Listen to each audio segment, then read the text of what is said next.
తండ్రి అయినటువంటి దేవుణ్ణి ఈరోజు ఆయన కుమారుని ద్వారా ఆత్మతోనూ సత్యంతోనూ ఆరాధించడానికి సకాలంలో చేరువచ్చిన ప్రియులందరికీ ముందు వందనాలు తెలియజేస్తున్నాను.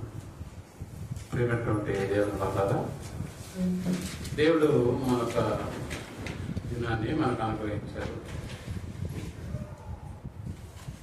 ఆ దినంలో ఆయన కొరకు ఆలోచన చేయడానికి వీలుగా కొన్ని విషయాలను మనం అంశాల రూపంలో మనం ఆలోచన చేయడానికి ఇష్టపడి ఉన్నాం. అందులో భాగంగానే ఈ దినం మన ముందు ఉంచుకున్నటువంటి అంశం పిరికి వారు పరలోకానికి అర్హులు కాదా. పిరికివారు అనేటటువంటి ఈ యొక్క విషయంలో సాధారణంగా ధైర్యవంతుల్ని మనం లక్ష్య పెడతాం, ధైర్యంగా ఉండడానికే మనం ఇష్టపడతాం, ధైర్యంగా మాట్లాడడానికి మనం ఆసక్తి చూపుతాం. ఏ విషయంలోనైనా కూడా పిరికితనం అనేటటువంటిది అది పనికిరాని లక్షణంగా మనం భావిస్తాం. కాబట్టి పిరికితనం అనేటటువంటిది ఏంటో, పిరికి వారు ఎవరో, వాళ్ళకి ఎందుకు దేవుడు పరలోక రాజ్యాన్ని ఇవ్వడు అనేటటువంటి విషయాన్ని మనం ఆలోచన చేస్తాం కలిసి. ఈ సంగతిని గురించి మనకు తెలుసు. నేడు మనం చదువుకున్నటువంటి లేఖన భాగం ప్రకటన గ్రంథం 21వ అధ్యాయం 8వ వచనం ఈ సంగతిని మనకు తెలియజేస్తుంది. ఒక్కొక్క పోస్టుకు లేకపోతే ఒక్కొక్క ఉద్యోగానికి ఎలాంటి వారు అర్హత సాధిస్తారు అన్నదానికి ముందుగానే వారికి సంబంధించినటువంటి అర్హతలు ఇలాంటివి ఉంటే ఈ ఉద్యోగానికి అర్హులు అనేటటువంటి విషయాన్ని మనం చూస్తూ ఉంటాం. ఉద్యోగాలు ఇచ్చేటటువంటి ఆ యొక్క స్థితిని మనం ఆలోచన చేసినప్పుడు ఫలానా ఉద్యోగానికి ఫలానా వరకు చదివి ఉండాలి, కనీసం 10వ తరగతి పాస్ అయి ఉండాలి, వారు పెట్టేటటువంటి కాంపిటీషన్ ఎగ్జామ్లో మనం ఉత్తీర్ణత సాధించేటటువంటి మార్కులను కలిగి ఉండాలి. అలాగే ఒక పోలీస్ ఉద్యోగానికి మనం వెళ్ళినప్పుడు హైట్ ఎంత ఉండాలి, శ్వాస పీల్చినప్పుడు ఛాతీ ఇలా ఎంత ఉండాలి, వదిలినప్పుడు ఇన్ని సెంటీమీటర్లు ఉండాలి, 5 నిమిషాల్లో 5 కిలోమీటర్లు పరిగెత్తగలిగిన సామర్థ్యం ఉండాలి. వీటన్నిటినీ పరిగణలోకి ఎలాగైతే తీసుకొని ఆ ఉద్యోగానికి అర్హతగా ఎలాగైతే వారిని సెలెక్ట్ చేస్తారో, అలాగే పరలోకం అనేటటువంటిది ఏదో మనం అనుకున్నటువంటి ఒక 30 ఏళ్ళు 40 ఏళ్ళు పని చేసే ఉద్యోగం లాంటిది కాదు. ఒక పరలోకం అనేటటువంటిది అది ఉన్నతమైనటువంటి లోకం.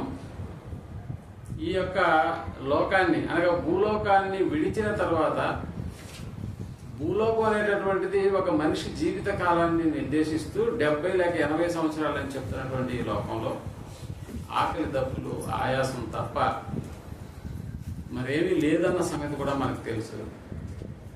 అయితే భూలోకానికి పూర్తి వ్యతిరేకమైనటువంటి లోకమే పరలోకం అన్న సంగతి మనకు తెలుసు. ఇక్కడ మన జీవిత కాలం 60-70 సంవత్సరాలు మాత్రమే అయితే పరలోకంలో మన జీవిత కాలం కోట్ల సంవత్సరాలు. ఇక్కడ ఆకలి ఉంటే అక్కడ ఆకలి ఉండదు, ఇక్కడ దప్పిక వేస్తే అక్కడ దప్పిక వేయదు. ఈ భూలోకానికి పూర్తి వ్యతిరేకమైనటువంటి లోకమే పరలోకము అనేటటువంటి పదం మనకు తెలుసు. మరి అలాంటి లోకానికి ఎవరిని ఎంపిక చేసుకోవాలి? అలాంటి లోకానికి వెళ్ళాలంటే మనకు ఉండవలసినటువంటి కనీస అర్హతలు ఏంటి? అందుకనే ఈ లోకంలో మనం జీవిస్తూ ఉన్నప్పుడే తండ్రి అయినటువంటి దేవుడు ఆ లోకానికి కావలసినటువంటి అర్హతలను మనకు రాయించాడు అన్న సంగతి మనకు తెలుసు.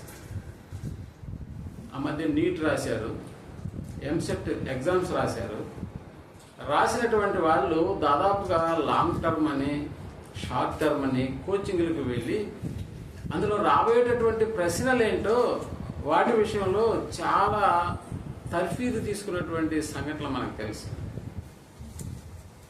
అంటే ఎక్కువ సార్లు వాళ్ళు చదివి రాసేటటువంటి అంతకుముందు వచ్చినటువంటి క్వశ్చన్ పేపర్లని వాళ్ళు తిప్పి రాస్తూ వాటిలో ఎలాంటి మెలకువలు సరైనటువంటి ఆన్సర్లు పెట్టడానికి వాళ్ళకి ఇచ్చేటటువంటి తర్ఫీదులో ఒక లాంగ్ టర్మ్ అనే కోచింగ్ ఉంటుంది, మనకు తెలుసు. ఇప్పుడు ఒక లాంగ్ టర్మ్ తీసుకున్నటువంటి ఒక వ్యక్తికి రాబోయేటటువంటి ఆ ఎంసెట్ లేకపోతే నీట్ అనేటటువంటి ఎగ్జామ్కి సంబంధించిన క్వశ్చన్ పేపర్ ఇతనికి ముందుగా లీక్ అయిందనుకోండి, అతని ఆనందం అంతా ఇంతా కాదు. మనకు తెలుసు కదా, చాలా కాంపిటేటివ్ ఎగ్జామ్స్లో క్వశ్చన్ పేపర్ లీక్ అయ్యి చాలామంది వాటిని ఆనందంగా రాసి వాటికి సంబంధించినటువంటి ఫలితాలను పొందినటువంటి దాఖలాలు కూడా మన మధ్యలో జరుగుతున్నాయి. అంటే జరగబోయేటటువంటి ఒక ఎగ్జామ్ని దానికి సంబంధించినటువంటి ఒక క్వశ్చన్ పేపర్ ముందుగా ఆ విద్యార్థికి అందితే ఎంత ఆనందపడిపోతాడో మనకు తెలుసు. అలాగే పరలోకం అనేటటువంటి ఆ ఉన్నతమైనటువంటి లోకాన్ని ఒకడు సంపాదించుకోవడానికి వీలుగా తండ్రి అయినటువంటి దేవుడు ఆ లోకానికి కావలసినటువంటి అర్హతలు ఏంటో చెబుతూ వాటిని ముందుగానే మానవ జాతికి లీక్ చేశాడు. ఎలాంటి వారు పరలోకానికి వెళ్తారు, ఎలాంటి వారు పరలోకానికి వెళ్లకుండా దానికి భిన్నమైనటువంటి మరొక లోకం, అదే అగ్ని గంధకాలతో కాలేటటువంటి నిత్య నరకము.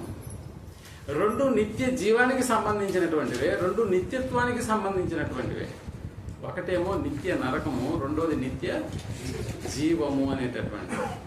నిత్య జీవానికి పోవాల్సినటువంటి వాళ్ళు, నిత్య నరకానికి పోవాల్సినటువంటి వాళ్ళు, వీళ్ళిద్దరికి కూడా కనీసపు అర్హతలు భూమి మీద సంపాదించుకోవాల్సినటువంటి వారుగా ఉన్నారు. నిత్య నరకానికి పోవాలని నిత్య జీవానికి పోయేటటువంటి ఆ క్వశ్చన్ పేపర్లు చదువుకొని దాంట్లో రాస్తే ఆడు వెళ్ళడు. అలాగే నిత్య జీవానికి పోవాలని నిత్య నరకానికి వెళ్ళేటటువంటి క్వశ్చన్ పేపర్తో ప్రిపేర్ అయితే వాడు అక్కడికి వెళ్ళడు. ఏ లోకానికి కావలసినటువంటి ప్రశ్నాపత్రాన్ని దేవుడు ముందుగానే లీక్ చేసినట్టుగా మనకు అర్థమవుతుంది. అదే ఈ 66 పుస్తకాలలో దేవుడు మన కొరకు రాయించాడు. అలా రాయించినటువంటి ఏ క్వశ్చన్ పేపర్ అయినా ముందుగా క్వశ్చన్స్ లీక్ అయితే వాటికి తర్ఫీదు మనుషుడు చాలా జాగ్రత్తగా ఆలోచన చేస్తాడు. ఈ క్వశ్చన్కి ఏ ఆన్సర్ రాస్తే బాగుంటుంది. అందుకని ముందుగానే తనకు ఉపదేశించినటువంటి అధ్యాపకుల దగ్గరకు వెళ్తాడు. సార్ ఈ క్వశ్చన్ గ్యారెంటీగా వస్తుంది కాబట్టి దీనికి ఏ జవాబు రాస్తే నాకు బాగుంటుంది అనేటటువంటి ఆలోచన కలిగి ఉంటాడు. అందుకని దాంట్లో తర్ఫీదు పొందుతాడు. చాలా చక్కగా ఆ ప్రశ్నకు జవాబు రాయడానికి ఇష్టపడతాడు. ఇప్పుడు దేవుడు కూడా మన కొరకు ముందుగానే ఆ లోకానికి వెళ్ళేటటువంటి వారి యొక్క లిస్టును కూడా మనకి ఇచ్చేసినాడు. అందుకనే ఎలాంటి వారు ఎలాంటి దగ్గరకు వెళ్తారనడానికి 21వ అధ్యాయము ప్రకటన గ్రంథం 8వ వచనాన్ని మనం ఆలోచించగలిగితే, అదిగో పిరికి వారును అవిశ్వాసులను అసహ్యులను నరహంతకులను వ్యభిచారులను మాంత్రికులను విగ్రహారాధకులను అబద్ధికులందరూ అగ్ని గంధకములతో మండు గుండములో పాలు పొందుదురు. ఇది రెండవ మరణము అన్నాడు. అంటే మొదటి మరణం అనేది ఇక్కడ ఎలాగో భౌతికంగా మనం మరణిస్తాం, అది వేరే సంగతి. బట్ ఆ రెండవ మరణాన్ని తప్పించుకోవాలి అని అంటే ఇదిగో ఈ లిస్టులో నువ్వు ఉండకూడదు. ఆ రెండవ మరణాన్ని తప్పించుకోవాలంటే ఈ లిస్టులో ఉండకూడదు. కాబట్టి తండ్రి అయినటువంటి దేవుడు మనకిచ్చేటటువంటి ఒక అభయహస్తం ఏంటంటే, ఇదిగోనన్నా ఏ లోకానికి ఎవరు ఎలా వెళ్ళాలో దానికి కావలసినటువంటి అర్హతలు ఏంటో ముందుగానే మీకు తెలియజేస్తాను. కాబట్టి మీరు ఏం చేయాలి, ఈ 66 పుస్తకాలు దగ్గర పెట్టుకొని ఆ లోకానికి వెళ్ళవలసినటువంటి వారం ఒకవేళ అయితే ఆ లోకానికి సంబంధించినటువంటి ప్రవేశపు అర్హతలు ఎలా ఉన్నాయో మనం వాటి విషయంలో మనం తర్ఫీదు చేసుకొని అలా మనం సిద్ధపడకపోతే ఏదో ఒక రోజు మరణిస్తాం. మరణించిన తర్వాత మనం వెళ్ళాల్సినటువంటి లోకానికి మనం వెళ్ళకపోతే దేవుడు అంటాడు, ముందుగా క్వశ్చన్ పేపర్ లీక్ చేసినా కూడా మీరు సిద్ధపడకపోతే అది దేవుని తప్ప ఎలా అవుతుంది. అందుకనే అధ్యాపకుడు కూడా మనకు చెప్తాడు, మరి రాబోయేటటువంటి క్వశ్చన్ పేపర్ మీకు ముందుగా లీక్ చేసి చెప్పినా కూడా మనకు తెలుసు పెద్ద పెద్ద కార్పొరేట్ విద్యా సంస్థల్లో గ్రేడ్ 1 గ్రేడ్ 2 లేకపోతే ఏబిసిడి అనేటటువంటి వర్గాలుగా విద్యార్థులను విభజన చేస్తారు. ఆ కేటగిరీ ఏలో ఉన్నటువంటి వారికి ఎక్కడైతే లీక్ చేయబడినటువంటి ఆ ప్రశ్నాపత్రం ఉంటుందో ఆ ఏ గ్రేడ్లో ఉన్నటువంటి వారందరికీ ఎక్స్ప్లెయిన్ చేస్తారు. ఎందుకు ఏ గ్రేడ్లో ఉన్నటువంటి వాళ్ళందరికీ ఎక్స్ప్లెయిన్ చేస్తారంటే వాళ్ళు ఇంకెంతో దూరం లేరు. ఏ క్వశ్చన్ చెప్పినా కూడా ఒకవేళ లీక్ అయినటువంటి క్వశ్చన్ కూడా దానికి ఆన్సర్ వాళ్ళు ఈజీగా అధ్యాపకులు చెప్పకుండానే చెప్పేస్తారు. ఇక్కడ కూడా మన యొక్క పరిస్థితి ఎలా ఉంటుంది అంటే, పరలోకానికి కావలసినటువంటి ఆ అర్హత ప్రతి మనుషుడు సంపాదించుకోవాలనేది దేవుని యొక్క ఉద్దేశం. కాబట్టి ఆ ఉద్దేశంలో మనకి ఏం కనిపిస్తుందని అంటే, ఇదిగో దేవుడు ముందుగానే వాటిని గురించినటువంటి హెచ్చరికలు మనకు జారీ చేస్తున్నాడు. ఆ హెచ్చరికలను మనం తీసుకున్న తర్వాత ఖచ్చితంగా మనం వాటిని ఫాలో అయితేనే ఆ ఉన్నతమైనటువంటి లోకానికి మనం వెళ్తాం అన్నది మన ముందు ఉన్నటువంటి.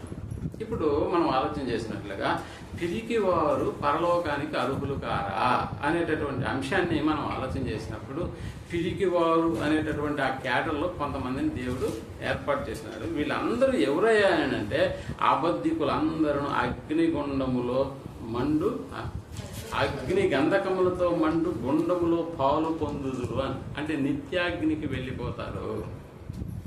అంటే పిరికివారు ఏ లోకానికి సంబంధించినటువంటి వారుగా దేవుడు నిర్ధారణ చేశాడని అంటే అది రెండవ మరణమైనటువంటి అగ్నిగుండానికి అర్హత. ఇప్పుడు ఆ అర్హతను మనం భూలోకంలో ఉండగానే ఒకవేళ పిరికివారమై ఉంటే నిజంగా మనకి రాబోయేటటువంటి ఆ లోకం అగ్నిగుండమే మనకు స్వాగతం పలుకుతుందన్న సంగతి మనకు తెలుసు. ఇప్పుడు పరలోకానికి అర్హత సాధించాలంటే భూమి మీద ఒక మనుషుడు పిరికివాడుగా ఉండకూడదు. పిరికితనం అనేటటువంటిది తాను పోగొట్టుకోవాలి.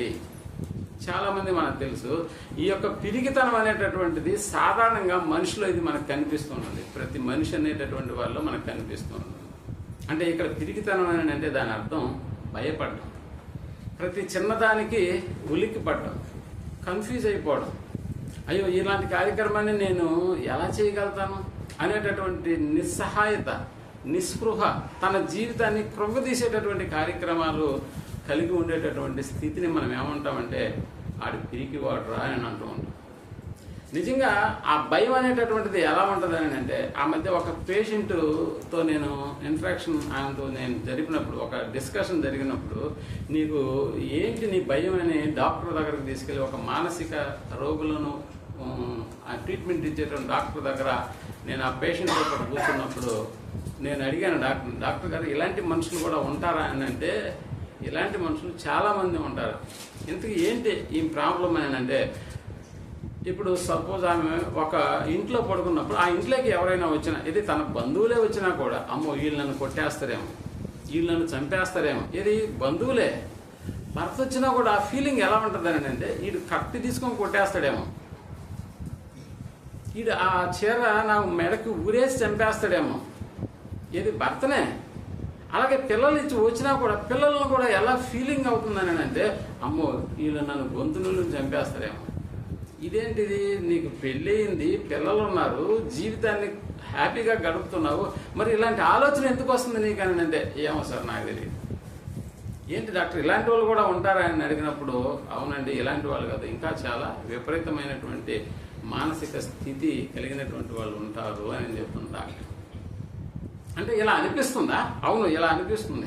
అంటే అలా భయం ఎలాంటిదని అంటే, నిజంగా మనకు తెలుసు కొందరు మనుషుల్లో జంతువులంటే భయపడతారు, జంతువులంటే భయపడరు. నిజంగా పులి, సింహం అంటే ఎవరికైనా భయం వస్తుంది. బట్ కుక్కను చూసి కూడా భయపడతారా అని అంటే, అవును కుక్కను చూసి కూడా భయపడతారు. కుక్క అలా వెళ్తున్నా కూడా, అరవకుండా వెళ్తున్నా కూడా ఇక్కడ ఇటు తిరుగుతూ ఉంటాడు. అంటే మీకు తెలియదు సార్, కుక్క జాగ్రత్తగా ఉండాలి మనం అన్న, అది కొంచెం ఎలా చూసినా కూడా అంత దూరం వెళ్ళిపోతాడు. అంటే కుక్కను చూసి కూడా భయపడతాడా? అవును. కుక్క అనేది ఏదో ఒక 4 కాళ్ళు పెద్ద జంతువు అనుకోవచ్చు. మరి బొద్దింక ఎంతండి, ఎంత ఉంటుంది బొద్దింక చెప్పండి? నిజంగా ఆ బొద్దింక ఏమైనా చేస్తుందా మనిషిని?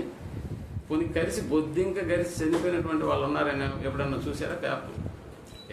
అంటే ఆ బొద్దింకను చూసి కూడా మనుషులు ఏమవుతారని అంటే భయపడిపోతుంటారు అన్న సంగతి. ఇంకా ఎందుకు, బొద్దింక కన్నా చిన్నదైన దోమను చూసి కూడా మీరు ఏం చేస్తారంటే భయపడిపోతుంటారు. అందుకని మనం మెష్ డోర్లు వేసుకుంటాం, పడుకునేటప్పుడు దోమ తరలు వేసుకుంటాం, కిటికీలకు మెష్ కొట్టుకుంటాం, ఇంకా వీలుంటే పడుకునేటప్పుడు ఓ బ్యాట్ తీసుకుని వాటన్నిటినీ బంతాట ఆడుకుంటాం. అంటే వాటిని చూసి కూడా మనం భయపడిపోతాం అని అంటే, అవును ప్రేమటువంటి. దేనికి అంత భయం? అంత భయం ఎందుకు వస్తుందని అంటే, ప్రాణం పోతుందేమో, అంటే ప్రాణం పోతుందేమో అనడానికి, నిజంగా దాన్ని కాపాడుకోవాలనేటటువంటి ఆశ. ఒక పామును చూస్తే భయపడిపోతాం, ఒక కుక్కను చూస్తే భయపడిపోతున్నాం, ఒక బొద్దింకను చూస్తే భయపడిపోతున్నాం, ఎగిరి అంత దూరం పడిపోతున్నామే, ఏం జరుగుతుందని? అసలు ఈ భయం అంతా దేనికి అని అంటే, ప్రాణ భయం. అందుకని దీన్ని ప్రాణ భయం అని అంటుంటాం, ప్రాణ భయం. కాబట్టి ప్రియమైనటువంటి వాళ్ళగా ఈ ప్రాణ భయం అనేటటువంటిది ఒక పిరికితనానికి ఎలా సాదృశ్యంగా మన జీవితాల్లో కనిపిస్తుంది అనడానికి అనేకమైనటువంటి వాటిని చూసి మనం భయపడుతూ ఉంటాం ప్రియమైనటువంటి వాళ్ళ. కానీ ఒక క్రైస్తవుడు అయిన తర్వాత భయపడాల్సినటువంటి అవసరత లేదు అని దైవికమైనటువంటి గ్రంథం మనకు సెలవిస్తుంది. నువ్వు క్రైస్తవుడు అయిన తర్వాత నువ్వు భయపడాల్సినటువంటి అవసరత లేదు దేనికైనా కూడా. ఎందుకు భయపడేవాడిని చూసి మనం ఏమనుకుంటామంటే, ఇదిగో భయపడేటటువంటి ఆ తత్వం ఎందుకు వస్తుందంటే నా ప్రాణం పోతుందేమో,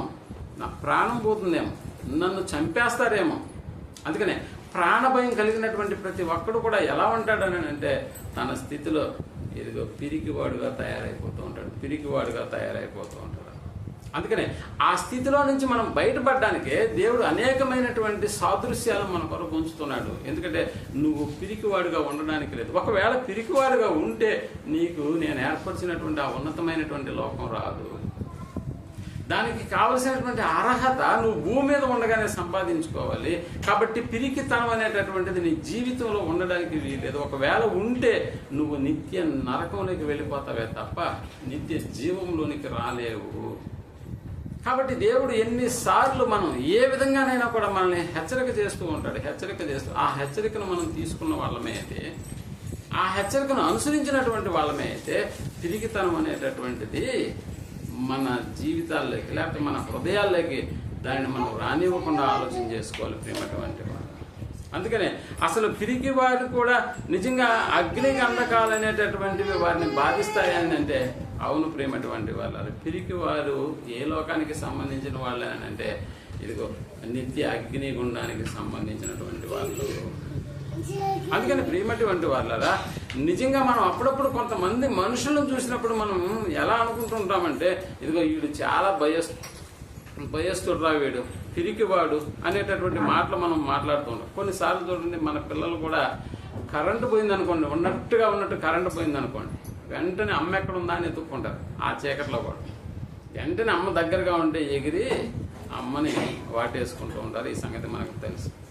అలాగని చెప్పి వర్షాకాలంలో ఏదైనా ఉరుమురిమిందనుకోండి ఇక ఆ భయం అంతా ఇంత కాదు. అంటే ఎక్కడొచ్చి మీద పడిపోతుందో అన్నట్లుగా వారి యొక్క భయం అనేటటువంటిది. అంటే ఉరుముచ్చినా తట్టుకోలేరు, అలాగే కరెంట్ పోయినా తట్టుకోలేరు. ఓ చిన్న బల్లిని గోడ మీద చూసినా భయపడిపోతూ ఉంటారు. అందుకని ప్రేమటువంటి వాళ్ళు కదా. అందుకని అంటారు వీడు ఉత్త పిరికివాడు. ఇదిగో అమ్మాయి ఉంది, అమ్మాయి మంచి ధైర్యస్తురాలు అని మనకు పుట్టినటువంటి ఆ ఇద్దరు పిల్లల్లో కూడా ఆ యొక్క వేరియేషన్ మనం చూపిస్తూ ఉంటాం. వీడు చాలా మగోడు పుట్టాడు కానీ వీడు చాలా పిరికివాడు సార్ అంటుంటారు. బట్ అమ్మాయి అయినా కూడా ఏంటి ఆ ధైర్యం, ఆ భయం లేనటువంటి తత్వం అనేటటువంటి దాని గురించి మాట్లాడుతూ ఉంటాం. అందుకని ప్రేమటువంటి వాళ్ళదా మనలో ఉన్నటువంటి ఈ భయాన్ని తీసేయడానికి దేవుడు ఎన్నో విధాలుగా, ఎన్నో రకాలుగా, ఎన్నో సంఘటనలు మన కొరకు రాయించాడన్న సంగతి మనం జ్ఞాపకం చేసుకోవాలి. అందుకని భయపడడం కూడా లేకపోతే పిరికితనం కూడా ఒక నేరమేనని అంటే అవును, పిరికితనం కూడా నేరమే. భయాలు అనేటటువంటివి మనకు తెలుసు, చాలా రకాలుగా భయాలు అనేటటువంటివి ఉంటాయి. కానీ క్రైస్తవుడిగా నీకు నిజంగా అలాంటి భయాలు అనేటటువంటివి పోగొట్టడానికి దేవుడు చాలా ఉన్నతమైనటువంటి మాటలు రాయించాడు. నీ భయం అంతా దేనికోసం? అసలు ప్రాణాన్ని పోతుందేమో అనే కదా, ప్రాణాన్ని తీసేస్తారేమో అని కదా. ఏ జంతువుని చూసినా నువ్వు భయపడుతున్నావంటే, ఒక దోమను చూసినా నువ్వు భయపడుతున్నావంటే అమ్మో ఈ దోమ కాటుకు బలైతే ఇంకేమైనా ఉందా? డెంగ్యూ వచ్చిందంటే ఇంకేమైనా ఉందా? డెంగ్యూతో ఎంతమంది మనుషులు చనిపోలేదు, మలేరియాతో ఎంతమంది మనుషులు చనిపోలేదు. అంటే మనకి ప్రాణ భయం అనేటటువంటిది కొంచెం ఉంది మన చుట్టూ ఉన్నటువంటి జంతువుల వల్ల, కీటకాల వల్ల, మనుషుల వల్ల కూడా. అందుకని దేవుడు వాటి నుంచి మనల్ని బయటేయడానికి చాలా చక్కటి మాటలు, మనకి ధైర్యాన్ని ఇచ్చేటటువంటి మాటలు మాట్లాడినా కూడా మనలో ఆ ధైర్యం అనేటటువంటిది రాదు ప్రియమైనటువంటి వాళ్ళు. ఒకసారి చూద్దాం ఎలాంటి మాట దేవుడు మన కొరకు రాయించాడు అంటే, మత్తయి రాసిన సువార్త 10వ అధ్యాయం 28వ వచనాన్ని మనం ఆలోచించగలిగితే, మత్తయి రాసిన సువార్త 10వ అధ్యాయం 28వ వచనాన్ని మనం మరియు ఆత్మను చంపనేరక అదిగో మరియు ఆత్మను చంపనేరక దేహమునే చంపువారికి భయపడకుడి. ఆత్మను చంపనేరక దేహమునే చంపువారికి భయపడకూడి.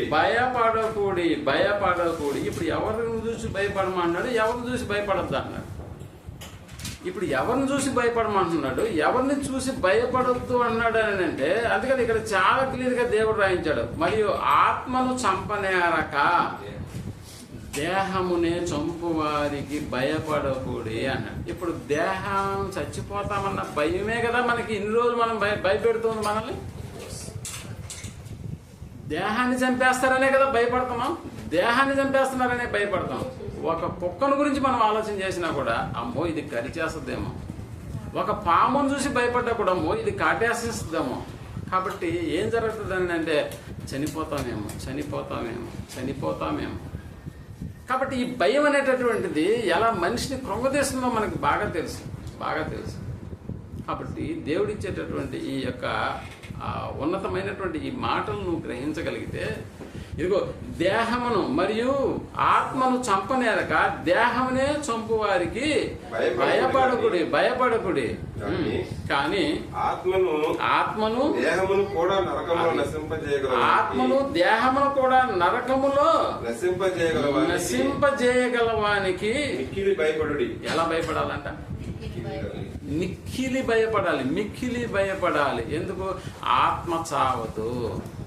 ప్రాణం తీసేవాడు ఆత్మను చంపలేడు అన్న సంగతి నీకు అర్థం అవ్వాలి. ప్రాణం తీసేవాడు ఆత్మకు ఎలాంటి హాని చేయలేడు.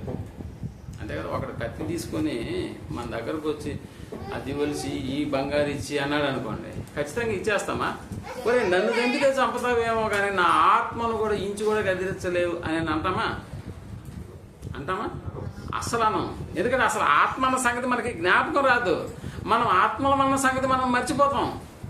అది కత్తి చూపించిన ప్రతిసారి అమ్మో ఈ దేహానికి ఏమైనా చేసేస్తాడేమో వాడు, ఈ దేహానికి ఏమైనా చేసేస్తాడు. అరే నువ్వు చంపేది నా శరీరాన్ని, నా దేహాన్ని తప్ప నా ఆత్మను నువ్వు ఇంచు కూడా ఏమీ చేయలేవు అని ఎప్పుడన్నా ధైర్యంగా నిలబడిన దాఖలాలు ఉంటాయి. ఆడు కత్తి చూడగానే మనం ఏం చేస్తామంటే, ఆడు అడిగినా అడగకపోయినా మనం ముందు ఏం చేస్తామంటే, అది ఆ బీరోలో కూడా ఆ బంగారం ఉంది, ఈ సూట్ కేసులో ఈ డబ్బు ఉంది, త్వరగా కానిచ్చేసి నన్ను వదిలి అంటామే తప్ప నా ఆత్మకు నువ్వేమీ చేయలేవురా చంపేసుకొని అని అంటామా? లేదు ప్రియమైనటువంటి వారు. చనిపోయినటువంటి వారిని గురించి మనం బాధపడుతూ ఉంటాం. ఎవడైనా ఒకడు చంపకపోయినా కూడా ఒకరోజు మనం ఏం చేస్తామంటే సాగులోనికి మనం వెళ్ళిపోతామన్న సంగతి మనకి బాగా తెలుసు. ఆడొచ్చి మనం చంపాల్సిన అవసరం లేదు. ఎవడో మనల్ని కత్తి చూపించి చనిపోయేటటువంటి మనల్ని బెదిరించే కార్యక్రమాన్ని వాడు జరిగించినా కూడా, బాబు ఈరోజు నువ్వు నన్ను బెదిరించినా, నన్ను చంపినా, ఒకవేళ నన్ను వదిలేసినా ఇంకొక రోజు నేను ఏమైపోతాను? నేను కూడా చనిపోతాను. చనిపోయేవాడిని చంపడం ఏంటి అసలు? చనిపోయేటటువంటి వాడిని, చావు లేదు అనేటటువంటి వాడిని చంపాలి నిజంగా చెప్పాలని. చచ్చిపోయేవాడిని చంపడం ఏంటి?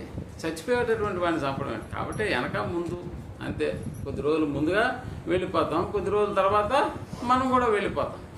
కాబట్టి చనిపోయేటటువంటి వాడిని, అందుకనే ఈర్ష్య, ద్వేషాలు, కోపం, కక్ష తీర్చుకోవడం అనేటటువంటి కార్యక్రమాలు కూడా నిజంగా దీంతో పోల్చుకుంటే అవి సరైనటువంటివి కాదేమో అనిపిస్తుంది.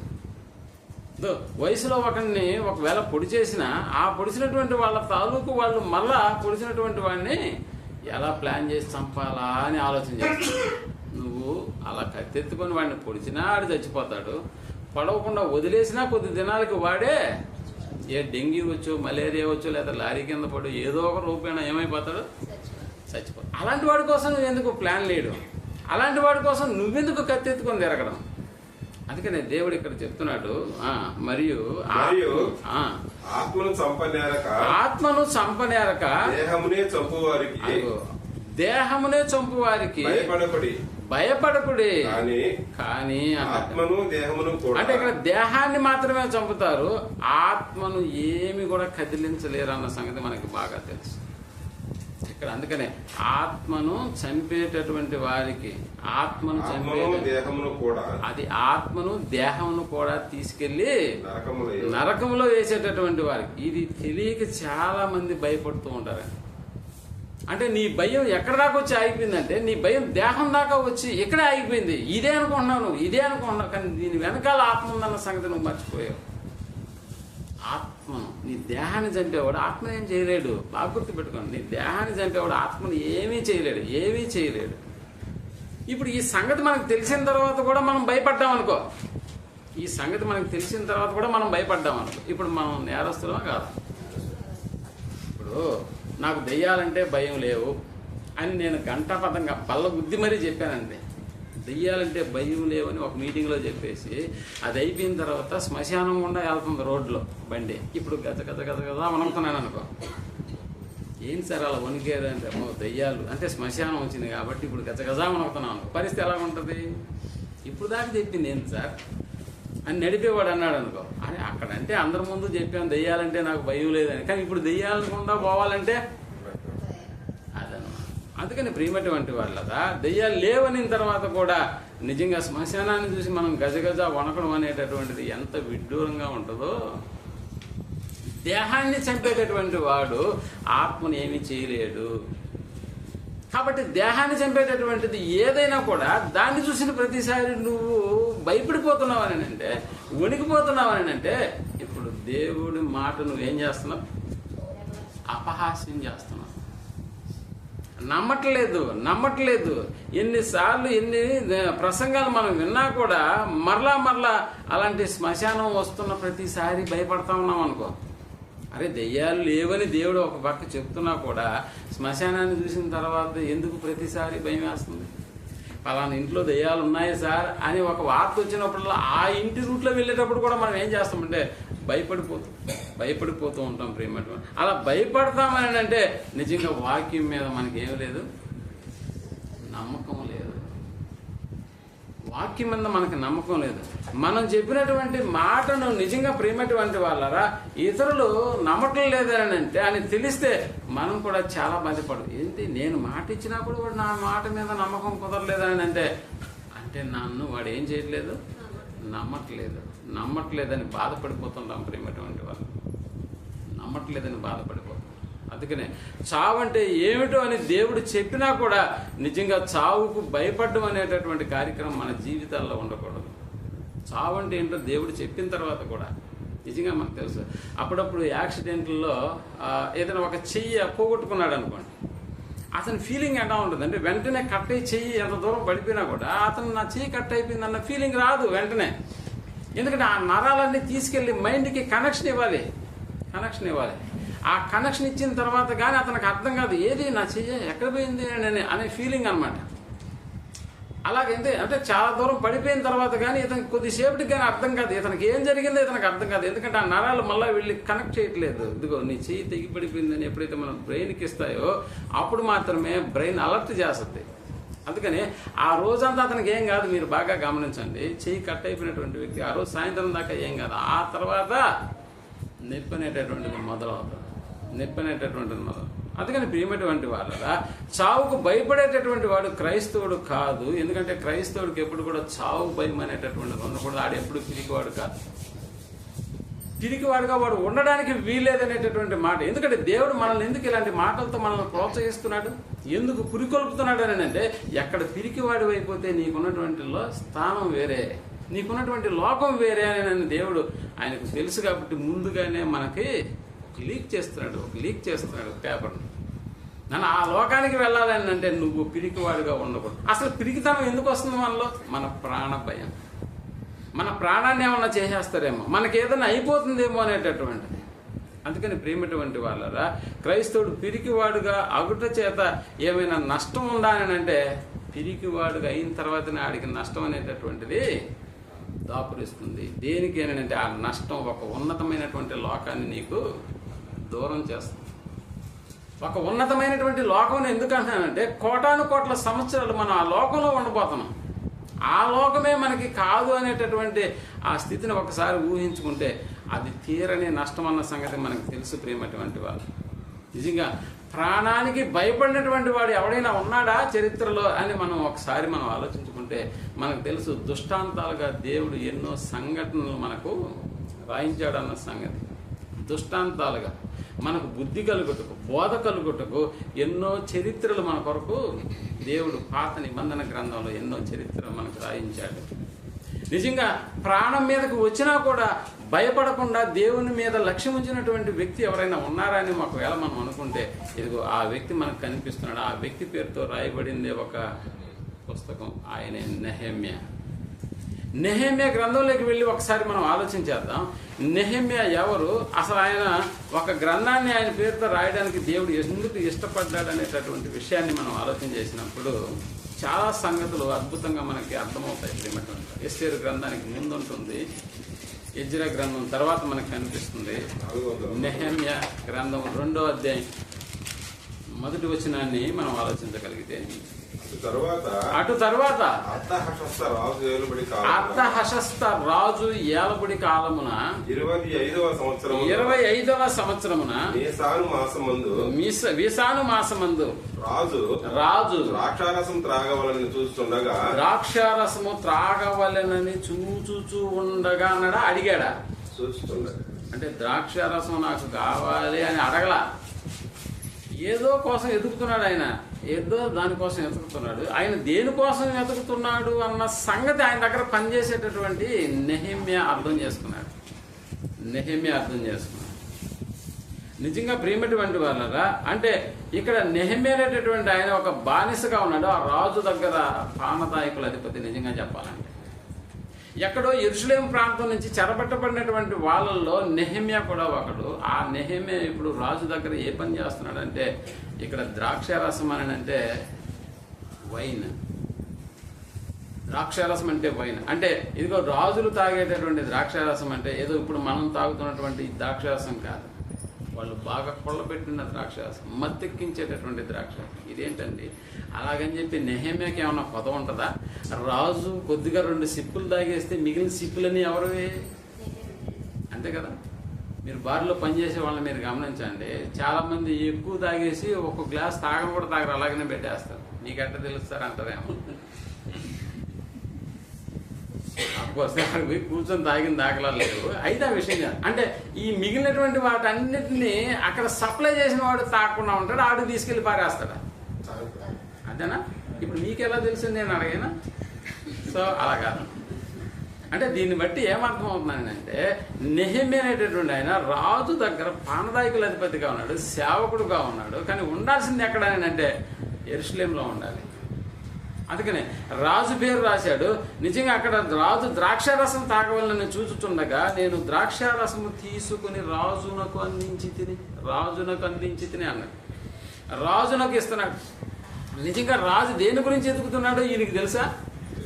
తెలియదు. అయినా ఇతను ద్రాక్షారసాన్ని అందించేసాడు. బాగా ఆలోచించండి. అంటే ఇప్పుడు రాజు తాగాలనుకున్నది ఏదో, అతని దగ్గర పనిచేస్తున్నటువంటి వ్యక్తి అందించింది ఏదో, ఈ 2 మ్యాచ్ అయ్యాయి. అప్పుడప్పుడు చూడండి, నిద్ర లేచిన తర్వాత భార్య భర్తకు ఏం కావాలన్న సంగతి ఆలోచన చేసి దాన్ని ఎత్తుకొచ్చి నీ దగ్గర పెట్టేసిన నీ ఫీలింగ్ ఎలా ఉంటుందో చెప్పు. మా భార్య అటు చేస్తే కదా సార్ అంటారా? మీరు నిద్రలేయంగానే ఏదో అఫ్కోర్స్ మీరు ప్రార్థన చేసేసుకున్నారు అనుకున్నాం బెడ్ మీద, అలా చేసేసి ఇలా భార్య సైజు చూసినారు అనుకోండి, అప్పుడు పరిగెత్తుకుంటా వెళ్ళేసి మంచినీళ్ళు తెచ్చేసింది అనుకో, అప్పుడు ఎలా ఉంటుంది నీ ఫీలింగ్ అంటే, అబ్బా నేను నిజంగా తాగాలనుకున్నాను, నువ్వు తీసుకొచ్చేసా. ఇప్పుడు మంచినీళ్ళు గ్లాస్ తాగి పక్కన పెట్టింది అనుకో, మళ్ళీ ఇంకొక గ్లాస్తో పక్కన నిలబడుతుంది. ఏంటది? టీ కాదు. మీ ఫీలింగ్ ఎలా ఉంటుంది అంటే, నీ మనస్సును ఎరిగినటువంటి భార్య, అందుకనే గుణవతి అయిన భార్య దొరుకుతుంది. ఏంటనుకున్నారు గుణవతి అంటే? నీకేం టీ కాఫీలు అందించడం కాదు. ఆ రోజుల్లో టీ కాఫీలు లేవు, ఆ పదం రాసేటప్పుడు.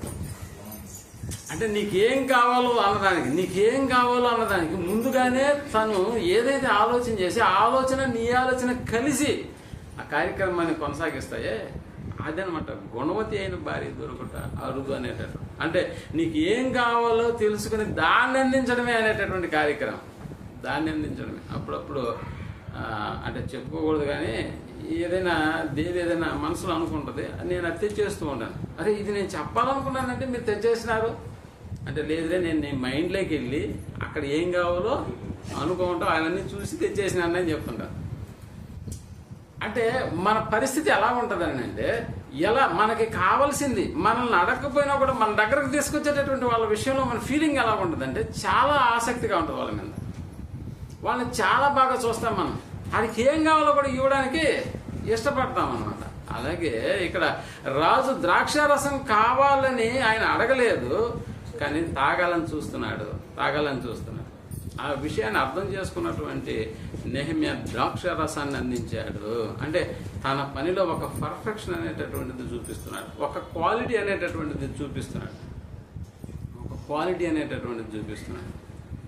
అందుకని ఇక్కడ ఇప్పుడు రాజు అంటే ఆయన అడక్క ముందే ఆయన కావలసినటువంటి దాన్ని అందించినటువంటి నెహెమ్యా పరిస్థితి ఏంటో ఒకసారి మనం ఆలోచన చేసినప్పుడు 2వ వచనంలో కాగా రాజు నీకు వ్యాధి లేదు కదా. అదిగో రాజు అంటున్నాడు, నీకు రోగం లేదు కదా నెహెమ్యా. ఆ 5వ వచనంలో అంతకు పూర్వము నేను ఎన్నడూ అతని ఎదుట విచారముగా ఉండలేదు. అంటే మా దైనందిన జీవితం ఎలా జరుగుతుందంటే ఎప్పుడు నా ఫేస్లో ఏం కనపడలేదు రాజుకి, కానీ నేను అందించిన ఈ ద్రాక్షారసం అందించినప్పుడు తనకు కావాల్సింది దొరికింది. అలా దొరికినప్పుడు నా వైపు చూసినప్పుడు నా ఫేస్ రీడింగ్ని గమనించినట్టు రాజా. నా ఫేస్ రీడింగ్ అనిపించింది. మనకు తెలుసు కదా ఫేస్ రీడింగ్ అంటే మనకు బాగా, face is the index of the mind అనేటటువంటి పదం షేక్స్పియర్ రాసినాడని చాలా గొప్పలు చెప్పుకున్నారు. చాలా అంటే ఈయన ఇంత పెద్ద గొప్ప తాత్వికవేత్త కాబట్టి ఈయన ఈ పదాన్ని కనుక్కున్నాడు అనేటటువంటి పదం ఈ మధ్యనే మనకి షేక్స్పియర్ గురించినటువంటి మాట, face is the index of the mind అనేది. కానీ ఈ పదాన్ని గురించి దేవుడు ఎప్పుడో రాయించాడా?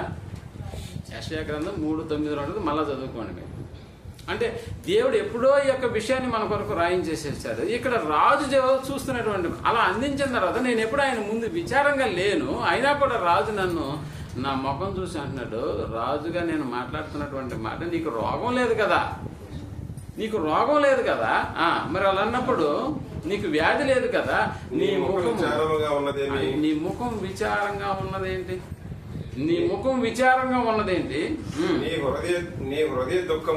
హృదయ దుఃఖము చేతనే అది కలిగినదని. నీ హృదయ దుఃఖము చేతనే అది కలిగినది అని నాతో అన్నాడు రాజు. అలా అన్నాడు అంటే నా ముఖం చూశాడు, నా ఫేస్ సరిగా లేదు, అలాగని చెప్పి నాకు రోగం ఉంది కాదు. మనోవేదన అనేటువంటి ముఖంలో కనిపిస్తుందా? రోగం అనేటటువంటిది చెయ్యటి పెట్టి చూస్తాం, జ్వరం వచ్చింది అని. ఇంకేదైనా దెబ్బ తగిలితే ఆ దెబ్బ మనకు కనిపిస్తూ ఉంటుంది, ఆ దెబ్బకు సంబంధించిన తాలూకు కవళికలు మన ముఖంలో కనిపిస్తాయి. బట్ ఇవన్నీ ఏమి లేవు, జ్వరం లేదు, మరొకటి లేదు, మరొక గాయం లేదు, ఏమి లేదు, అయినా మన ఫేస్ ఎలా ఉంది? విచారంగా ఉంది. ఏంటి ఆ విచారానికి కారణం అని అడిగాడు రాజు. ఆ విచారానికి కారణం ఏంది అని అప్పుడు చెప్తాడు, నేను మిగుల భయపడి రాజు చిరంజీవి అగునుగాక నా పితరుల సమాధులు పట్టణం పాడైపోయి. అది అసలు విషయం చెప్తాడు, నా పితరులు సమాధులు ఉన్నటువంటి పట్టణము పాడైపోయి దాని గుమ్మములను అగ్ని చేత కాల్చబడి ఉండగా నాకు దుఃఖముఖము లేకపోవునా అన్నాడు. అంటే దేని గురించి మాట్లాడుతున్నాడండి నెహెమ్యా? పితరుల సమాధులు ఉన్నటువంటి యెరూషలేము పట్టణం గురించి మాట్లాడుతున్నాడు. యెరూషలేము అని అంటే మనకు తెలుసు, భూమికి మధ్య ఉన్నటువంటి ప్రాంతం. యెరూషలేము అనేటటువంటిది బైబిల్కి ఎంత ప్రతీకగా నిలిచిందో మనకు తెలుసు. యేసు ప్రభుల వారు కూడా పరిచర్య చేసింది ఎక్కడ? యెరూషలేము. అలాంటి యెరూషలేము ఒకప్పుడు ఎంతటి గొప్ప ఖ్యాతిని కలిగినటువంటిదో అలాంటి ఖ్యాతి కలిగినటువంటి యెరూషలేము పట్టణాన్ని గురించి ఇక్కడ నెహెమ్యా విచారణ చేస్తున్నాడు. ఏదో నేను యెరూషలేము నుండి వచ్చి అక్కడ ఉన్నటువంటి నా ఇల్లును వదిలేసి వచ్చాను, నాకు బంధువులను వదిలేసి వచ్చాను అనేటటువంటి చింత కాదు రాజా. నా పరిస్థితి ఏంటంటే అది నా దేవుని పట్టణము అంటారు. నా దేవుడు నివాసం చేసినటువంటి పట్టణము యెరూషలేము, పరిశుద్ధ పట్టణము, నా పితరుల సమాధులు ఉన్నటువంటి పట్టణము. నా పితరుల సమాధులు, ఇలా పితరులు ఎవరు? ఇంకా చెప్పాలంటే చాలా మంది మనకు తెలుసు. ఆదికాండం అంతట్లో యోసేపు అనేటటువంటి ఒక భక్తిపరుడు మనకు తెలుసు. యోసేపు కూడా తన యొక్క చివరి దశలోనికి వచ్చినప్పుడు కూడా, అంటే చావు ఇక దగ్గర పలకరిస్తూ అనేటటువంటి టైంలో ఆ బతికున్న కొద్ది రోజుల్లో ఏమని చెప్పాడు తెలుసా? ఆ కొద్ది రోజుల్లో ఏమని చెప్పాడు అని అంటే ఒకసారి ఏం చెప్పాడు మనం లేఖనంలోకి వెళ్తాం. ఆదికాండము 50వ అధ్యాయము చివరి మాట మనకు కనిపిస్తుంది. ఆదికాండము 50వ అధ్యాయము చివరి మాట 20 25వ వచనం. యేసేపు దేవుడు నిశ్చయముగా మిమ్మల్ని చూడవచ్చు. నేను చదువుతాను. నిశ్చయముగా మిమ్మల్ని చూడవచ్చును, అప్పుడు మీరు నా ఎముకలను ఇక్కడ నుండి తీసుకుని పోవాలని చెప్పి ఇశ్రాయేలు కుమారుల చేత ప్రమాణము చేయించుకొనెను. ఏమంటే దేని గురించి మాట్లాడుతున్నాడు ఇక్కడ యేసేపు? చనిపోతాడు కదా. చనిపోయిన తర్వాత ఇతను చెప్తున్నది ఏంటంటే, నా ఎముకలను మీరు ఏం చేయాలంట? నిశ్చయముగా మిమ్మల్ని చూడవచ్చునప్పుడు మీరు నా ఎముకలను ఇక్కడ నుండి తీసుకుని పోవాలని చెప్పి ఇశ్రాయేలు కుమారుల చేత ప్రమాణం చేయించుకున్నాడంట. నన్ను ఇక్కడ పూడ్చిపెట్టొద్దురా దయచేసి అన్నాడు. నన్ను ఇక్కడ పూడ్చిపెట్టదు. ఎక్కడ పూడ్చిపెట్టొద్దు అని చెప్తున్నాడు? ఐగుప్తులో పూడ్చిపెట్టొద్దు. నన్ను ఐగుప్తులో పూడ్చిపెట్టవద్దు. ఇది దేవుని పట్టణం కాదు. ఇక్కడ బతికిన మాట వాస్తవమే, కానీ నా పూడికి మాత్రం ఇక్కడ జరగడానికి లేదు. అప్పుడప్పుడు మీరు పల్లెటూరులో గమనించండి, సమాధులు తోట ఒక దగ్గర ఉంటే 2 సమాధులు మాత్రం వాళ్ళ పొలంలో ఉంటాయి. సమాధులు శ్మశానంలో పూడ్చిపెట్టరు వాళ్ళని, ఇలా పొలంలోనే ఒక మూల ఏం చేస్తారు? ఎందుకు ఎక్కడ పూడ్చిపెట్టావు? సమాధుల తోట అక్కడ ఉండగా అంటే, మా నాన్న బతుకున్నప్పుడు మన పొలంలోనే పూడ్చిపెట్టరు అన్నాడంట. మన పొలంలోనే పూడ్చిపెట్టమని చెప్పాడంట. కాబట్టి ఆయన చెప్పిన దాన్ని బట్టి ఆయన పొలంలో పూడ్చిపెట్టారు. వాళ్ళమ్మ చచ్చిపోతే ఆమెను కూడా ఆయన పక్కనే పూడ్చిపెట్టారు. ఇలా ఉంటాయి. అంటే ఎందుకు అది బతుకున్నప్పుడు వాళ్ళు ఎందుకు అలా చెప్తున్నారో అర్థం కాదు. బట్ ఇక్కడ యేసేపు చెప్పింది కూడా అది, ఇక్కడ మాత్రం నన్ను పూడ్చిపెట్టద్దు, నా ఎముకలు ఇక్కడ మాత్రం పూడ్చడానికి వీలేదు. మరి ఏడ పూడ్చాలా?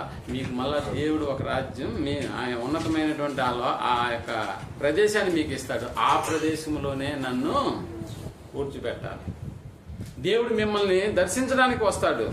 కాబట్టి ఆ చూడవచ్చినప్పుడు అప్పుడు మీరు నా ఎముకలను ఇక్కడ నుండి తీసుకుని పోవాలని చెప్పి ఇశ్రాయేలు కుమారుల చేత ప్రమాణం చేయించుకున్నాడు.